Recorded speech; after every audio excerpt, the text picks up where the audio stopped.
vídeo de hoje a gente vai relembrar alguns conceitos fundamentais da logoterapia, tá? Meu nome é Paulo Vitor, sou psicólogo, logoterapeuta e membro da Escola de Sentido. Se você gosta desse tipo de conteúdo, não esquece de curtir, comentar e de compartilhar com quem possa gostar do vídeo, tá bom? Curtam o vídeo aí. A gente vai falar dos fundamentos da logoterapia, que são liberdade da vontade, vontade de sentido e sentido da vida. Bom, falando sobre o primeiro, liberdade da vontade. Eu trouxe aqui uma definição simples, vou explorar um pouco mais com vocês. O homem não é somente um animal que reage a estímulos. Ser humano implica em ser consciente e responsável. Então, isso é uma continuação de tudo aquilo que a gente foi conversando e justamente solidifica todo o processo que a gente fez até então, de que o homem, ele é muito mais do que um mero animal. Até como a Gisele pontuou anteriormente, a gente é muito mais do que um mero animal. A gente é muito mais do que esse ser que somente responde a estímulos. A galera da comportamental, quem fez aí a cadeira, né, na faculdade, deve lembrar que aquele sistema lá, estímulo, resposta, estímulo, comportamento e resposta.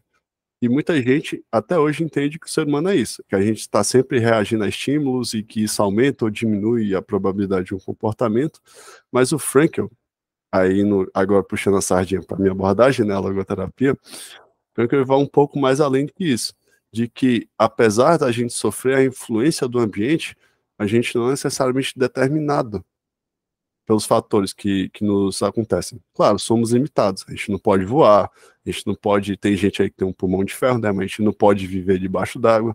A nossa condição implica que a gente tem certas limitações. O ser humano não é livre. Digamos, a moda de hoje é diferente da moda de 30, 40 anos atrás.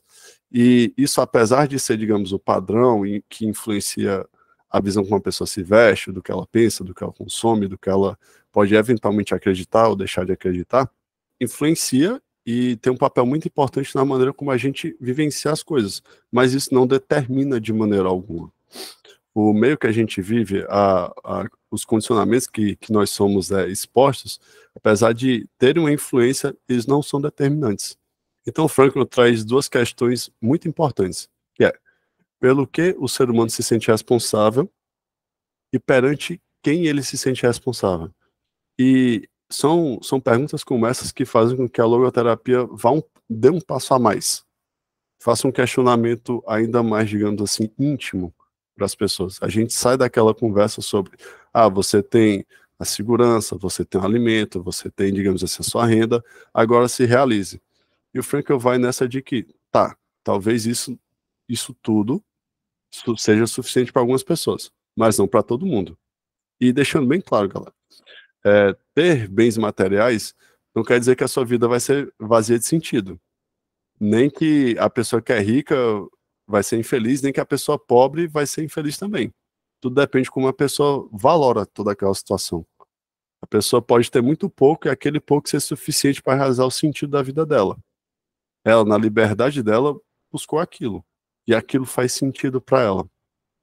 Bom, dito isso, trouxe aqui uma frase do Frankl também. O homem não está livre de condições e, em geral, não está livre para uma tomada de posições perante todas as condições. E o que é que isso quer dizer? Que, apesar de termos a nossa liberdade, somos expostos a influências. Claro que essas influências, como eu havia comentado, não são determinantes, não são, digamos assim, o prego no caixão. Temos sempre essa coisinha chamada liberdade e responsabilidade, que sempre está lá, sempre coloca na posição de escolher e de arcar com as consequências das nossas escolhas. Bom, agora sobre vontade e sentido. Trouxe uma definição aqui, inicial. A satisfação de necessidades básicas pode ser entendida como uma condição necessária de sobrevivência, porém não a ponto de proporcionar um sentido para a existência humana. Como a vida, assim, dei spoilers desde o começo, eu comecei no final, agora estou voltando para o começo, enfim. É que a explicação ela vai e volta, mas o importante é o conteúdo passado. Falando sobre vontade e sentido especificamente, Frank ele vem trazer esse conceito de que sim, temos desejos, temos nossa liberdade, não somos condicionados somente pelo ambiente, temos certa autonomia para decidir sobre o que fazemos, o que queremos fazer e o que somos responsáveis. E a vontade de sentido vai no sentido de que queremos sentido. A nossa vida não é simplesmente a busca pelo material. E não que a busca pelo material seja inútil. Para algumas pessoas tem sentido o material. Só que a gente tem que sempre ter essa concepção de que cada pessoa vai ter, de fato, um significado, um propósito. A sua existência é única e singular. Também algo que eu citei lá no começo, a pirâmide de Maslow. E por que eu trouxe isso aqui? Maslow, ele vem com essa categorização de que se a gente tem, digamos assim, se os nossos requisitos fisiológicos de segurança, de relacionamento, de autoestima, a gente vai conseguir alcançar essa etapa de realização pessoal. O Frank olha para isso e fala, tá, ok, mas isso não é tudo. Não é só porque você tem todos esses critérios, né, porque você preenche uma lista de checkbox que você vai ser uma pessoa realizada e com um sentido pleno. Trouxe aqui uma frase do professor Aquino, esse rapaz rabugento aí que não gosta de sorrir, totalmente diferente do Russell aí, quem conhece sabe. Brincadeiras à parte, o professor Aquino gosta muito, tem alguns livros dele, é um grande nome da logoterapia aqui no Brasil. Bom, trouxe uma frase dele aqui que explica muito tudo isso que eu fui falando até então. O ser humano possui a vontade de encontrar sentido no mundo objetivo, interpretando sua existência em um contexto de sentido. Vai muito de tudo isso que a gente foi construindo até então, de que buscamos ativamente um sentido para tudo que a gente faz. O ser humano, ele está tensionado em direção ao sentido. E se a gente não está nessa tensão, a gente cria essa tensão. A gente vai muito naquela linha do ser e do dever ser, onde eu estou e onde eu queria estar. Sempre naquela briga de, tá bom, mas eu poderia fazer mais. Não, tá certo, mas se eu fizesse um pouco mais? E para isso, o Frankl, ele elaborou uma tese, a tese do Frankl sobre a vontade de sentido. O ser humano, ele precisa de tensões, uma dose saudável de tensão, e aí tá. Eu acho isso muito curioso, porque em muitas abordagens a gente vê que a gente tem que eliminar tensões, buscar o equilíbrio, de fato estabelecer assim algo livre de tensões, ou de buscar essa homeostase, né? Bom, o Frankl, ele vai em outra direção. Ele fala que não necessariamente. A gente precisa de uma dose saudável. Porque se a gente para, a gente não tem nada que faça com que a gente acorde, faça com que a gente queira dar esse gás a mais, que tenha essa atenção a mais, esse detalhe a mais, a gente acaba sendo encostado, a gente perde essa vontade, a gente abre mão daquilo que de fato faz com que a gente saia da cama. Continuando, ele fala, a pessoa busca tensões, aquelas que configuram um sentido para sua existência. Bom, quem já fez TCC, já teve a experiência gloriosa de fazer TCC, sabe que inclusive uma colega aqui do nosso grupo está passando por esse processo, e fazer o TCC é um processo que você lê, resume, escreve, e você lê tudo e fala, será que tá bom? E se eu escrever um pouco mais? Aí você lê um pouco mais, escreve, aí você pensa, será que tá bom assim? E se eu citar mais alguém? Mais uma citação indireta, uma citação direta? Deixa eu ver o que é que eu consigo arrumar aqui. E é isso. A gente se coloca sempre nesse estado de que sempre buscar algo a mais. Esse detalhe a mais, esse ponto a mais, esse vírgula a mais, esse parágrafo a mais. E é justamente isso a linha que o Frankl traz, que quando a gente busca esse sentido, a gente busca se colocar nessas tensões, a gente acaba sempre buscando algo além daquilo mesmo que a gente está condicionado. A gente busca essa coisa transcendente, a gente sai da mera condição que a gente se encontra. Bom, continuando. Quando encontra com pouca atenção, gera até de vazio existencial. Pronto, é quando a gente estaciona, quando a gente para, quando a gente estagna. E justamente é nesse ponto, quando a pessoa não tem aquela voz de cobrança, aquela cobrança positiva, tá? Não é aquela cobrança que você não consegue, você é incapaz, mas é aquela cobrança. E se você tentar? Se você fizer novamente? Se você se esforçar um pouco mais? Sendo assim, ele cria tensões. Então, o Frankl vai nessa linha de que se o homem estiver quieto, ele vai fazer alguma coisa.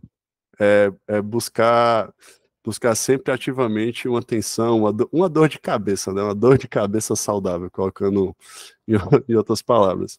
Mas, claro, sempre com moderação e com muito sentido. E falando em sentido, né, a gente não poderia deixar de mencionar Acho que talvez as palavras mais conhecidas da logoterapia, sentido da vida, um dos temas mais interessantes dessa abordagem. Eu trouxe uma frase aqui desse modelo aqui, desse sujeito que é médico, filósofo, psiquiatra, psicólogo e também modelo aí. Bom, o sentido da vida difere de pessoa para pessoa, de um dia para o outro, de uma hora para outra. O que importa, por conseguinte, não é o sentido da vida de modo geral, mas antes um sentido específico da vida de uma pessoa em dado momento.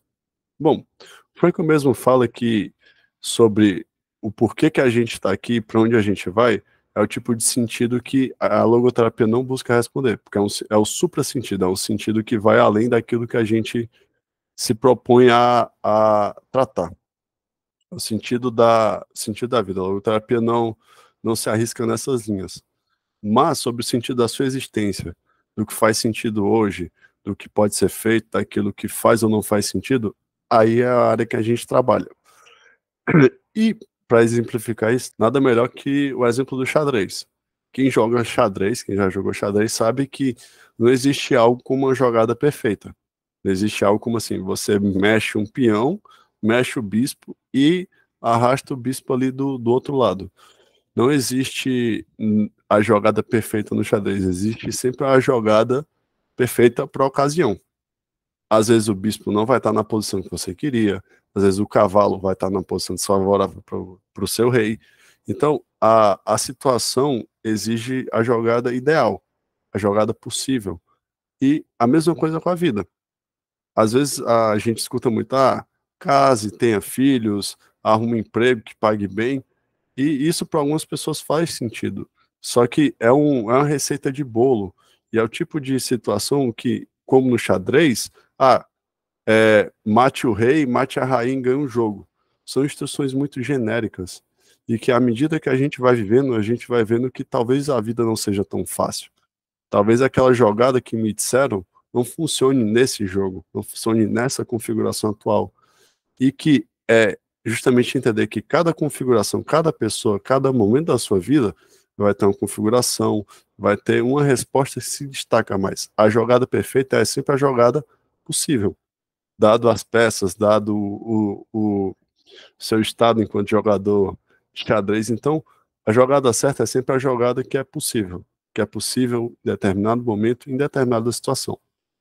Bom, e é justamente agora, fazendo a síntese de tudo isso, que a vontade de decisão, as decisões tomadas são sempre decisões em prol do que é possível, em prol do que faz sentido, entendendo que esse sujeito que toma a decisão, esse sujeito que se posiciona é um sujeito livre, é um sujeito responsável pelas suas ações.